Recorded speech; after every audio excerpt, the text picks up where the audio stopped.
नमस्कार, मैं शिवानी रतूड़ी लाइव में आपका स्वागत करती हूँ। बिहार की राजनीति में प्रतीकों का महत्व कभी कम नहीं होता और जब बात हो राष्ट्रीय जनता दल के संस्थापक और पूर्व मुख्यमंत्री लालू प्रसाद यादव की तो हर छोटी बड़ी घटना राजनीतिक तूफान बन ही जाती है। कुछ ऐसा ही हुआ जब लालू यादव ने अपने 78वें जन्मदिन पर अपने समर्थकों के बीच लड्डू से बने 78 किलो केक को तलवार से काटा। ये दृश्य जहां एक तरफ राजद समर्थकों के लिए उत्सव और जोश का प्रतीक था, वहीं दूसरी ओर विपक्ष को मौका मिल गया लालू की शैली पर सवाल उठाने का।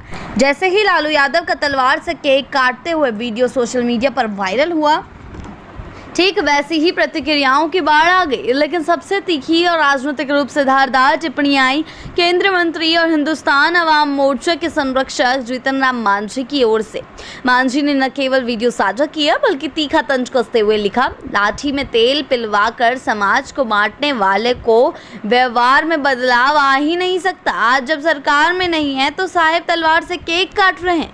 गलती से बेटा कुछ बन गया तो AK-47 से केक उड़ाया जाएगा।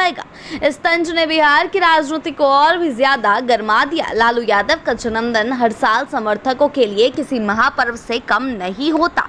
इस बार भी सुबह से ही पटना स्थित उनके सरकारी आवास 10 सर्कुलर रोड पर समर्थकों और पार्टी नेताओं का तांता लग रहा था। लेकिन जिस प्रकार से केंद्रीय मंत्री और हिंदुस्तानी अवाम मोर्चा के संरक्षक जीतन राम मांझी ने टिप्पणी की है, वे सोशल मीडिया पर बहुत ही ज्यादा वायरल हो गई है। उनका कहना था, लाठी में तेल पिलवाकर समाज को बांटने वालों के व्यवहार में बदलाव कभी भी आ ही नहीं सकता।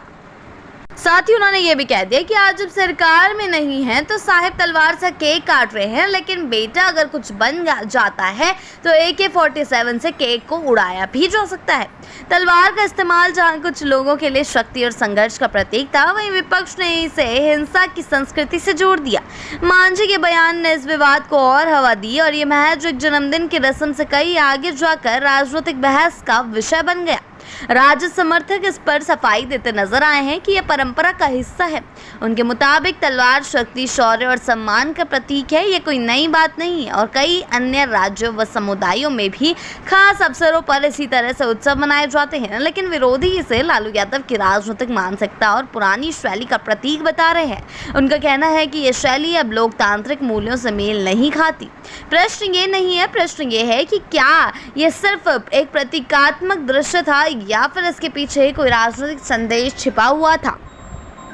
हालांकि बता दें, मांझी का यह बयान व्यक्तिगत कटाक्ष के साथ राजनीतिक भविष्यवाणी जैसा भी लगता है। गलती से बेटा कुछ बन गया तो ये संकेत है कि आने वाले समय में तेजस्वी यादव की बढ़ती राजनीतिक पकड़ और संभावनाओं से विपक्ष चिंतित है। मांझी के इस बयान को तेजस्वी पर भी अप्रत्यक्ष हमला माना जा रहा है, जिसमें भविष्य के लिए आशंका और व्यंग्य दोनों नजर आते हैं। राजनीति में प्रतीक कभी कभी मुद्दों से भी अधिक गूंज पैदा कर देता है। तलवार से काटा गया एक केक अब राज्य की राजनीति में बहस, तंज, व्याख्या और विवाद का विषय बन चुका है। आने वाले चुनावों में यह दृश्य और मांझी का बयान शायद कई भाषणों और चुनावी नारों में गूंजता नजर आए।